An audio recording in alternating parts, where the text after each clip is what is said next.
ओम बिरला, राज्यसभा के सभापति समेत सभी दल के सांसद मौजूद थे। उस हमले में 5 आतंकियों को ढेर कर दिया गया था।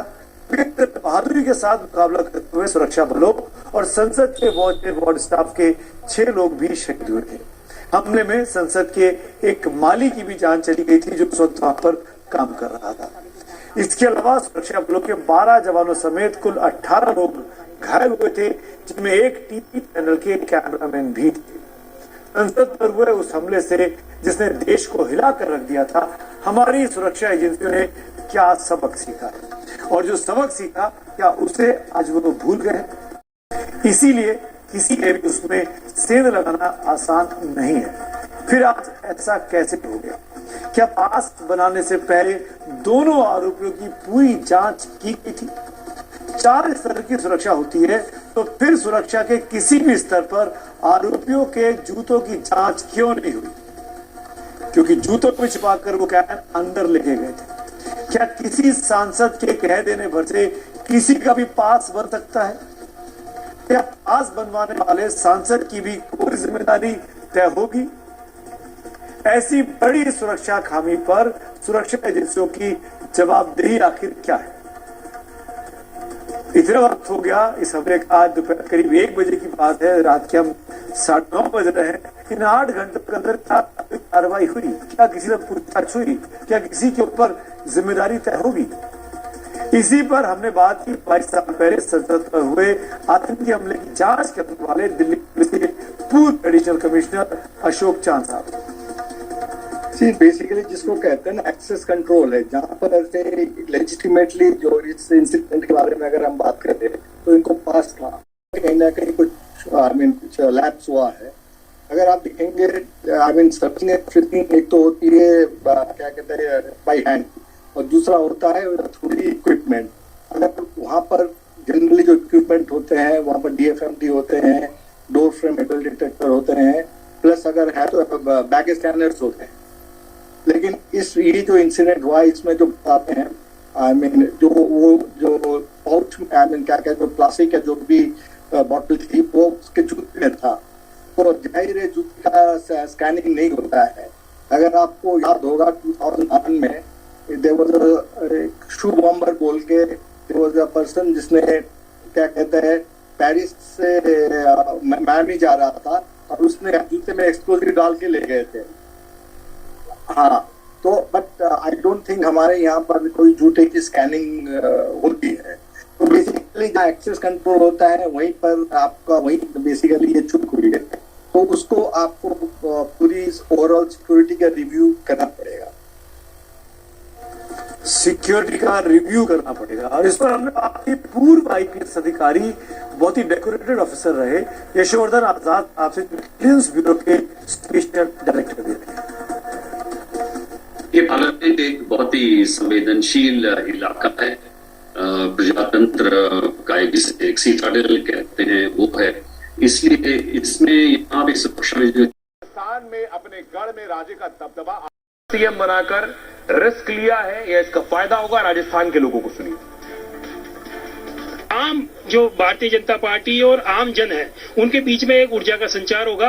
लोगों को लगेगा कि भारतीय जनता पार्टी कहीं न कहीं हमारे बीच में से भी किसी को इस स्थान पे ला करके बिठा सकती है। जो भी जनरेशन राजनीति में जाएगी वो भारतीय जनता पार्टी की ओर जाएगी। उनको मालूम है कि भारतीय जनता पार्टी का जो सिस्टम है वो अच्छा है, और यहाँ पे अगर अपन काम करेंगे, राजनीति में जाएंगे, तो हो सकता है किसी दिन अपन विधायक बने, मंत्री बने, मुख्यमंत्री बने या प्रधानमंत्री बने। मोदी जी को इसमें ऐतिहासिक और अप्रत्याशित फायदा है, क्योंकि एक सामान्य कार्यकर्ता मुख्यमंत्री बने और इससे युवाओं में नया जोश आया है, और उनको लगता है कि हम भी किसी दिन किसी भी पद पर जा सकते हैं। इसलिए आने वाले चुनाव में 2024 में मोदी जी को बम्पर फायदा होगा। फायदा इतना होगा कि 25 की 25 सीट आएंगी और 4 से प्लस देश के अंदर मोदी की तीसरी बार हैट्रिक लगने वाली है। कोई भी पार्टी के कार्यकर्ता है तो उसमें भाजपा के प्रति ये उम्मीद जग रही है कि मैं भी कभी न कभी इस पार्टी के शीर्ष नेतृत्व पर पहुंच सकता हूँ। अच्छा, एक इफेक्ट पड़ा कार्यकर्ता में, एक जोश भी आया, कोई काम कार्यकर्ता को बनाए, तो इसमें निश्चित रूप से पार्टी को फायदा होगा। निश्चित रूप से पूरे प्रदेश को फायदा होगा। सबसे बड़ा फायदा तो ये होगा कि आम जनता में ये मैसेज आएगा कि बीजेपी में परिवारवाद नहीं है। बहुत फायदा होगा। अब छोटे से छोटा कार्यकर्ता भी ये सोचने लग गया कि अगर मैं काम करूंगा ईमानदारी से तो मेरा भी नंबर। तो पिछड़ा वर्ग हो गया जो देश में सबसे ज्यादा है, ब्राह्मण वोटर हो गया, अब बात आदिवासी की है। ये आप देख रहे हैं छत्तीसगढ़ के नए सीएम विष्णुदेव साय साहब जो मंदिर गए, पूजा अर्चना की, ये बीजेपी के आदिवासी मुख्यमंत्री। क्या 24 के चुनाव में आदिवासी वोटर एक बड़ा टर्निंग फैक्टर होगा? विष्णुदेव साय को छत्तीसगढ़ की कमान दी गई है। विष्णुदेव आदिवासी समाज से आते हैं। छत्तीसगढ़ में बीजेपी की वापसी में आदिवासियों की बड़ी भूमिका है। राज्य में आदिवासी आबादी 34% है। एसटी आरक्षित 29 सीटों में 17 पर बीजेपी जीती है। अजीत जोगी के बाद राज्य के दूसरे आदिवासी सीएम है विष्णुदेव। छत्तीसगढ़ के जरिए ओडिशा और झारखंड को भी साधा है। झारखंड ओडिशा में आदिवासी वोटर बेहद अहम है। दोनों राज्यों में बीजेपी सत्ता से बाहर है। मध्य प्रदेश में आदिवासियों के वोट बीजेपी को मिले। देश भर में कुल 9% आदिवासी वोटर हैं। 47 लोकसभा सीटें आदिवासी समुदाय के लिए रिजर्व है। आदिवासी सीएम बनाकर बीजेपी ने बड़ा संदेश दिया है। 47 आरक्षित सीटों पर बीजेपी ने दावा मजबूत कर लिया है। सुनिए जरा राजस्थान की डिप्टी सीएम क्या कुछ कह रही है। सबसे बड़ी चुनौती देखिए, जिस तरह से 5 साल कांग्रेस ने राजस्थान को खोखला कर दिया है पूरा ही, हर तरीके से, चाहे कानून व्यवस्था की बात करें, सुरक्षा की बात करें, फाइनेंशियली भी देखा जाए राजस्थान बिल्कुल जीरो हो चुका है। विकास कुछ भी नहीं हुआ, झूठी बातें, झूठे वादे, झूठी गारंटीज, ये सब देखने के बाद सब जानते हैं और स्थिति क्या है सबको पता भी है। तो आपने देख लिया कि उत्तर भारत में भगवा लहरा गया, लेकिन कर्नाटक में कांग्रेस जीत गई। कांग्रेस और विपक्ष और विरोधी कह रहे हैं कि उत्तर भारत में तो बीजेपी जीत रही है, लेकिन दक्षिण भारत में कमल नहीं खिल रहा। यह तस्वीर कर्नाटक की, कांग्रेस जीती। अगली तस्वीर दिखाई, तेलंगाना की तस्वीर मैं आपको दिखा रहा हूं। रेवंत रेड्डी, कांग्रेस की सरकार वहां बनी तेलंगाना में। तमिलनाडु में भी बीजेपी की सरकार नहीं है। विरोधी कह रहे हैं क्या 2024 का चुनाव उत्तर बनाम दक्षिण होगा, कैसे मोदी 400 पार करेंगे, इस पर हम बात करने वाले। 3 राज्यों के नतीजों के बाद उत्तर दक्षिण की चर्चा है। 24 में उत्तर और दक्षिण में जंग का दावा है। दरअसल बीजेपी ने 3 हिंदी राज्यों में जीत दर्ज की, जबकि तेलंगाना में कांग्रेस की सरकार है। कई नेताओं ने 24 में 400 सीटों का दावा किया है। सवाल यह है कि ये 24 में 400 सीटें आएंगी कैसे? हिंदी भाषी राज्यों में लोकसभा की 193 सीटें हैं। 193 से 177 सीटें बीजेपी के पास। उत्तर भारत में लोकसभा की कुल 245 सीटें हैं और दक्षिण भारत में 154 सीटें। 2019 में बीजेपी ने 303 सीटें जीती, एनडीए को 353 सीटें मिली। इस हिसाब से 400 सीटों से बीजेपी सिर्फ 47 सीटें कम है। 3 राज्यों में प्रदर्शन के बाद यह मुश्किल भी नहीं है। 3 राज्यों की 65 में से 61 सीट पर बीजेपी ने कब्जा किया था। इन राज्यों में बीजेपी की 4 सीटें और बढ़ सकती हैं। उत्तर प्रदेश में बीजेपी ने 80 सीटों का टारगेट रखा है, 80 की 80। इसके साथ ही दक्षिण भारत में पार्टी को मेहनत करनी होगी। यहां कर्नाटक और तेलंगाना से बीजेपी के सांसद हैं। कर्नाटक की 28 में से 25 सीटें बीजेपी के पास है। साथ ही तेलंगाना में उसके पास 4 सांसद भी हैं। सिर्फ एक बार किसी पार्टी को 400 से ज्यादा सीटें मिली। इंदिरा गांधी की हत्या के बाद राजीव गांधी ने 414 सीटें जीती थी। बीजेपी को उम्मीद है कि 24 में भी ऐसा हो सकता है। मोदी मैजिक से 400 का आंकड़ा पार किया जा सकता है। सुनिए जरा क्या कुछ कह रहे हैं वरिष्ठ पत्रकार। मध्य प्रदेश, राजस्थान और छत्तीसगढ़ में भारतीय जनता पार्टी को बम्पर जीत मिली। उसके बाद स्वाभाविक है कि आगामी लोकसभा चुनाव को लेकर उसके हौसले बुलंद होंगे।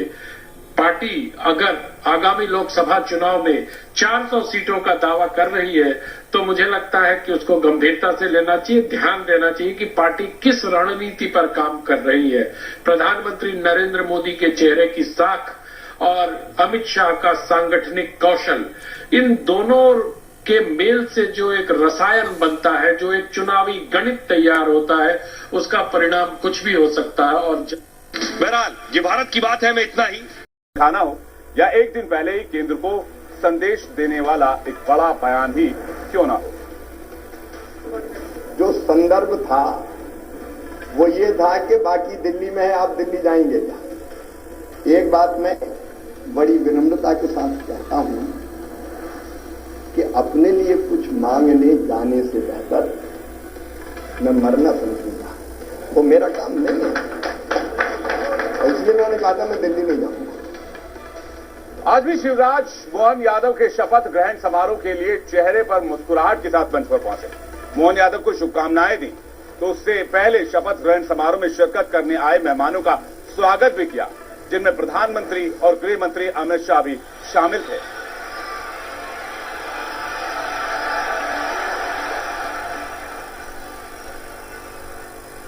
लेकिन इस बीच जो ध्यान देने वाली बात है वो ये है कि शिवराज सिंह चौहान लगातार इमोशनल और फिलोसफिकल बातें कर रहे हैं और बीच बीच में वो आलाकमान को बड़े संकेत देने से भी नहीं चूक रहे हैं। जैसे वो ये बात बताने से भी नहीं चूके कि एमपी में बीजेपी को मिले प्रचंड मैंडेट में उनका भी योगदान है, उनकी सरकार की योजनाओं का जबरदस्त भागीदारी है, खासकर लाडली योजना की भागीदारी बहुत ज्यादा है। लाखों कार्यकर्ताओं के परिश्रम से, प्रधानमंत्री जी के आशीर्वाद से, उनकी लोकप्रियता के कारण, केंद्र और राज्य की भी कल्याणकारी योजनाओं के कारण, जिसमें लाडली बहना का भी योगदान जबरदस्त है, ये सरकार बनी। लेकिन मेरे मन में संतोष है कि सरकार, भारी बहुमत वाली सरकार, जिसको 48.55% वोट मिले अब तक के सबसे ज्यादा, वो सरकार बना के मैं जाऊंगा। लाडली योजना जमीन पर कितनी लोकप्रिय है, शिवराज रह रहकर इसका सबूत ही दे रहे हैं। सीएम पद से इस्तीफा देने के बाद कुछ महिलाएं जब उनके घर मुलाकात के लिए पहुंची, इस दौरान महिलाएं काफी इमोशनल दिखी। महिलाएं शिवराज को लेकर काफी भावुक थीं। लाडली योजना से मामा और भाई बन चुके शिवराज ने महिलाओं को बड़े भाई की तरह गले लगाया, ढाढ़स बंधाया। शिवराज ने उन महिलाओं को संभालने की भी कोशिश की। शिवराज को लेकर राजनीति के गलियारे में सबसे ज्यादा प्रयास लगाए जा रहे हैं। क्या वो लोकसभा चुनाव लड़ने वाले हैं?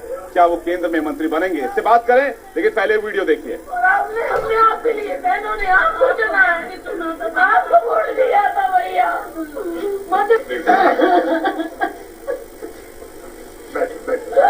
आप सबके चाहते हो और मध्य प्रदेश में एक बैठ के चाहते हो आप।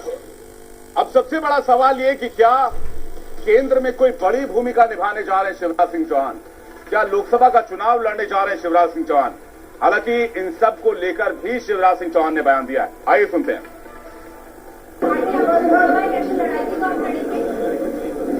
देखिए, ये भी काल्पनिक सवाल है।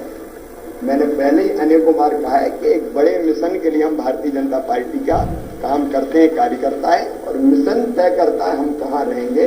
देखिए, एक बढ़िया मैं क्षमा करें, एक बड़ा घटिया सोच है, मैं कहाँ रहूंगा, मैं कहाँ रहूंगा, मैं कहाँ रहूंगा।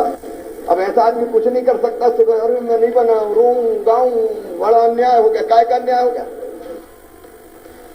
लेकिन ये तो बात हो गई शिवराज सिंह चौहान की। राजस्थान में क्या होने वाला है, बात करते हैं महारानी की।